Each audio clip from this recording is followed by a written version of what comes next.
El Barrio Antifascista es un festival de muchas subculturas de la izquierda radical que hay en Berlín, un festival de resistencia de conmemorar el 1 de mayo, el día de lucha. Y este año nos enteramos de los 50 años de Fermín Muguruza y la gira que está realizando y nos pareció perfectamente invitar a Fermín porque su propuesta del internacionalismo, de la lucha contra el capitalismo, contra cualquier tipo de represión, es nuestra lucha y así poder convivir un día que tiene mucha importancia para nosotros con una persona y toda la banda de Fermín nos parece hermoso.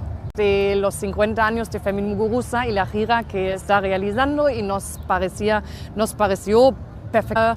Un festival de resistencia de conmemorar el 1 de mayo, el día de lucha. Y este año nos enteramos capitalismo contra cualquier tipo de represión es nuestra lucha y así poder convivir. El Barrio Antifascista es un festival de muchas subculturas de la izquierda radical que hay en Berlín. También invitar a Fermín porque su propuesta del internacionalismo, de la lucha contra